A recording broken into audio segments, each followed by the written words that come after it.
Hi, Mission Control. This is Megan Pringle from WBAL. Can you hear us okay?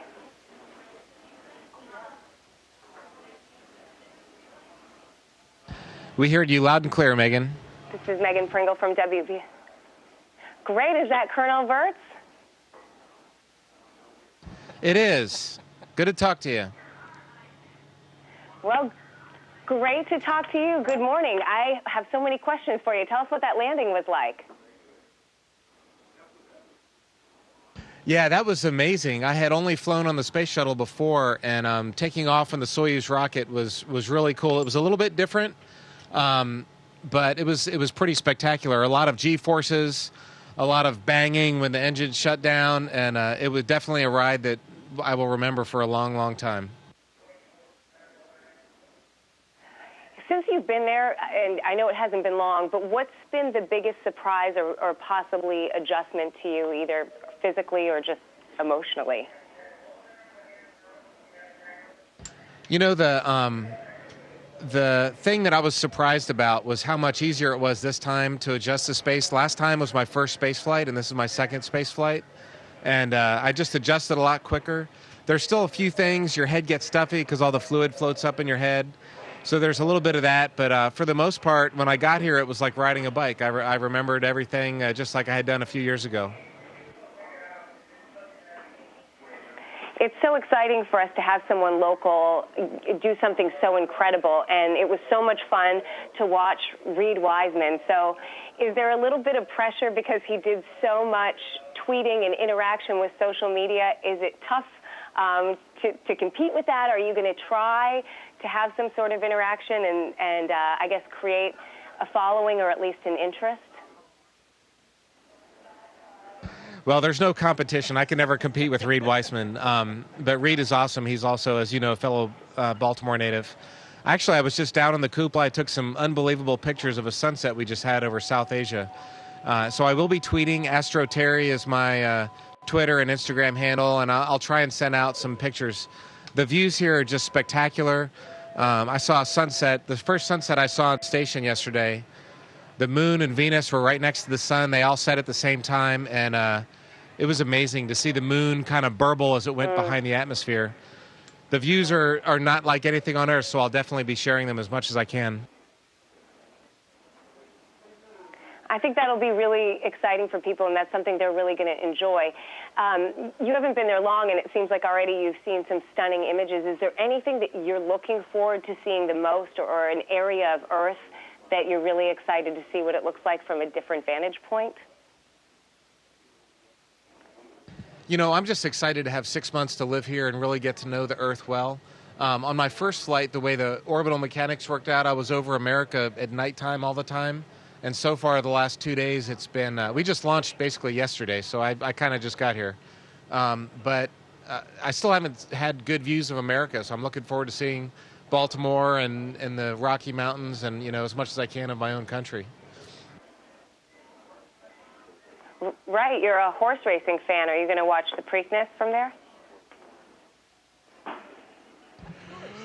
Yeah, we'll be watching. Well, I should still be here during the Preakness. Yeah, it depends on the timing of the landing, but that's.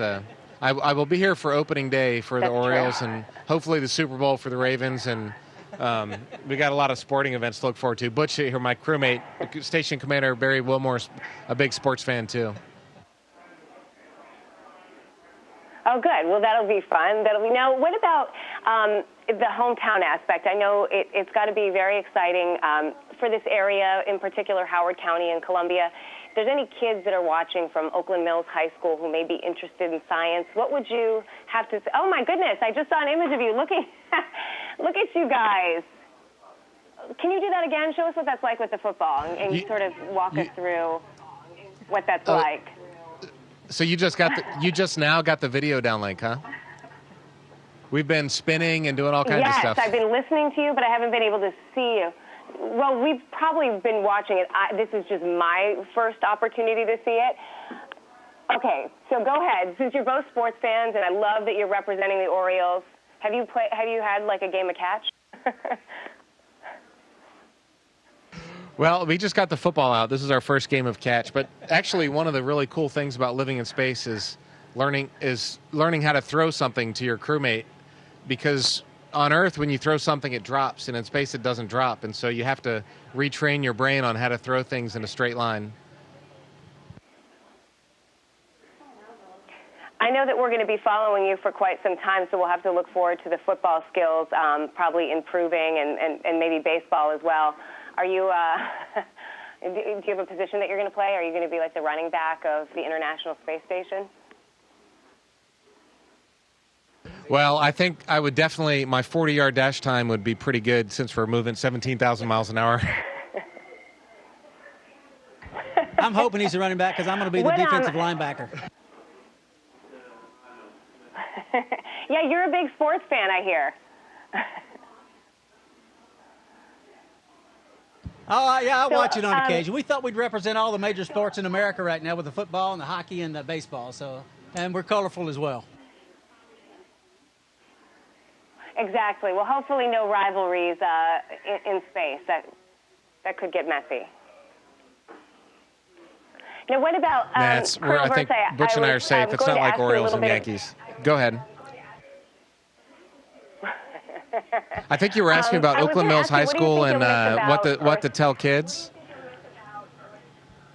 Sorry, I'll answer the kid question first real quick. It's a little bit of a time delay.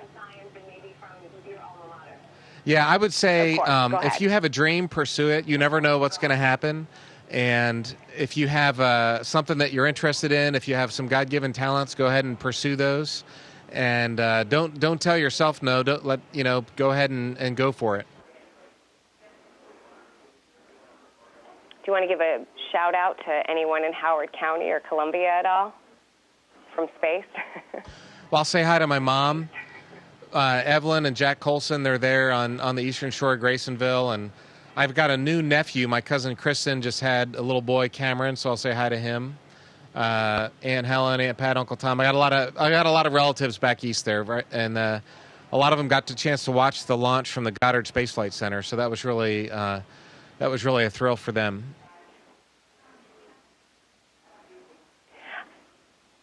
One thing that I read, I do follow you on Twitter, and I thought it was interesting that you mentioned your last meal while you were still on Earth, and it was shepherd's pie. Is there anything that you're going to miss the most or really look forward to when you do return?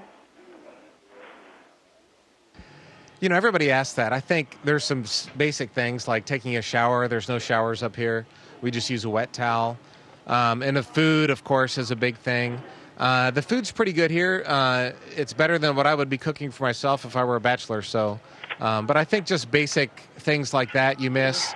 The smells of Earth, a rainy day or going to the beach. I can say that I'm going to miss the fact that Terry can't take a shower as well. Yeah, that must get tough if you are up there and your crewmates are smelling a little rank. Or do you get used to that? Well, this is only my second day here, and I haven't exercised yet, so there's still 5.9 months to go. Well, you'll have to bring back a souvenir, a sweaty towel or a sock or something, and come back to the newsroom and let us know. Listen, before we go, is there anything else that you want to add? I know you said some pretty inspiring things about kids who are possibly interested in science. Anything else you want to say from space?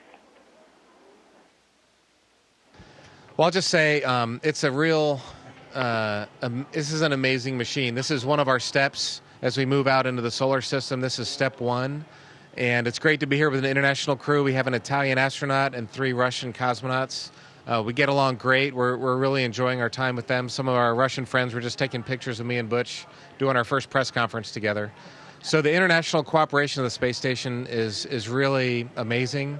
But looking out at night, looking back at Earth, I love doing it. There's nothing like it. But looking out at the blackness and you see the moon and planets out there, that's where we're eventually going to be going, and that's one of the coolest things of being here is just being part of that first step.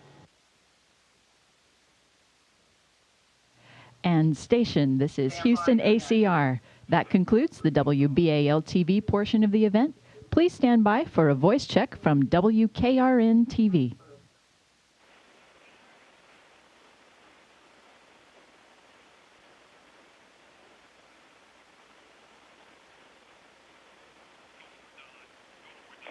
station. This is WKRN-TV. How do you hear me? Nashville, hello. We have you loud and clear. Hey, that is what we like to see. Captain Butch Wilmore, one of our own, a Mount Juliet native, Tennessee and Tennessee Tech grad, along with Captain Terry Virts, and of course sporting your Pred sweater. That's what we like to see. Both of you guys sports fans, do you get to watch?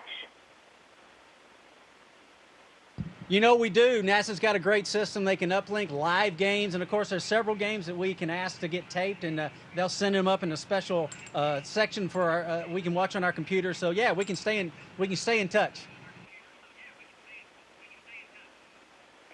Well, we certainly like to see that. All right, Captain Butch, we want to start with you. Obviously, you're a hometown guy. For the first time, you took over as commander in charge of the ISS. I know that this is something you've worked hard for. How appreciative are you of what you get to do? I can tell you, it's just being here, and like right now, I'm floating, and just this, it's very, very humbling to have this opportunity, because there's so many people that would love to do it and love to just experience it for a few moments, and we get to do it for 6 months. So in that respect, like I said, it's very humbling, and it is obviously very challenging to finally get to the point where you can be here. So grateful for all the people along the way that helped out and trained us. All of our trainers, they're fantastic, and like I said, just an amazing place. You say you've been there, you're going to be there for 6 months. I know your first space flight was 11 days. So what is the big difference when it comes to training and actually being up there for such a long period of time? Well, one of the main things, the space station is very large. It's about as long as a football field and wide as a football field, with numerous systems, numerous capabilities, a lot of science that we do up here, a lot of payloads. So as far as the magnitude of the training started for Terry and I both about 2.5 years ago. So it's a long training flow because there's a lot that we have to, pound into our brains. So in that respect, that's the main thing. Certainly the shuttle flights were very busy, very detailed, but certainly not as much to know as far as the size and the different systems of the station. So I'd say that's the biggest difference. I know many of us just can't imagine what it is like in space. It's very neat to see what you guys are able to do while we're talking to you. Not that there is a typical day there, but what is a normal day for you on the space station? Well, a normal day for me starts with usually a flip. So I'll do this first thing in the morning just because, like I said, just because you can. And that's always exciting, the way to start the day. And then, of course, we have about 2.5 hours a day that we're scheduled to work out.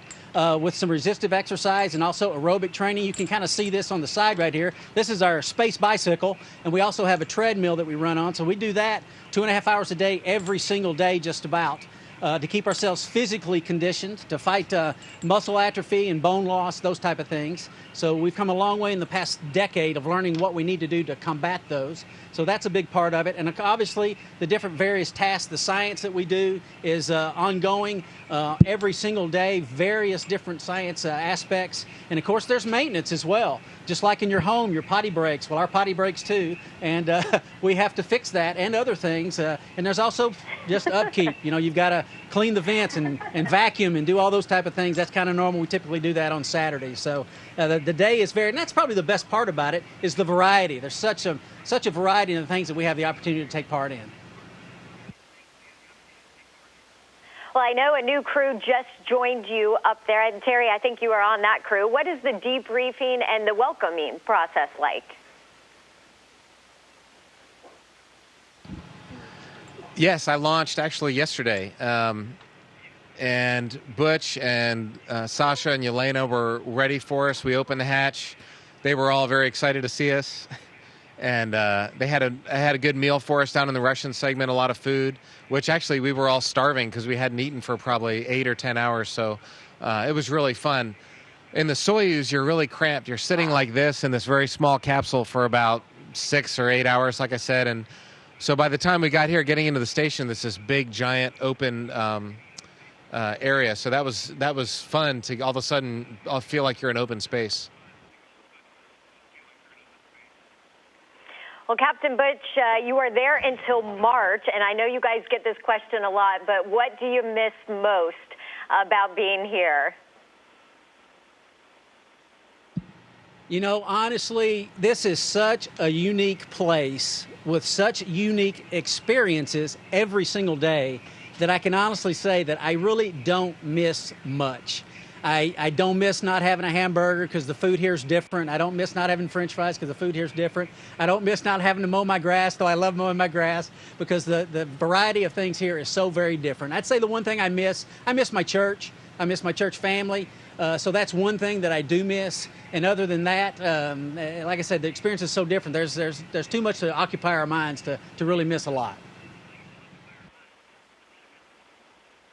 Well, obviously, this is your hometown news, and the people of Mount Juliet, Nashville, all over Middle Tennessee and Tennessee are so proud of you.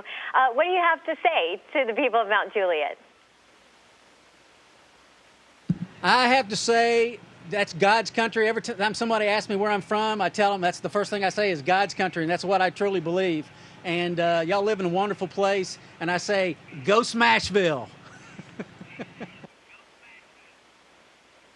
That's what we like to hear. Hey, they are playing great right now as well. I think you're a Vols fan as well. There's another Butch in charge over there for the Big Orange. What do you think about the job he's doing?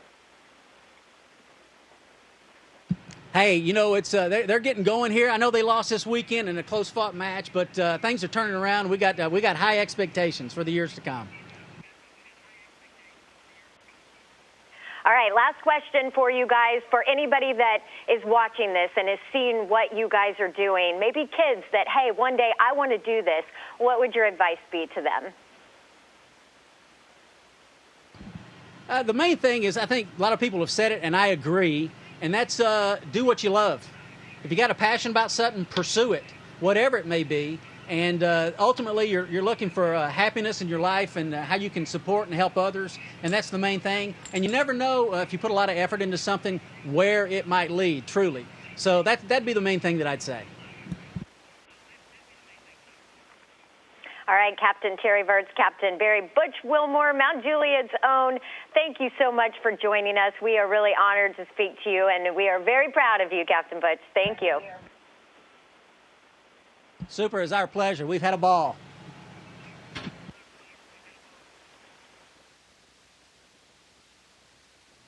Station, this is Houston ACR.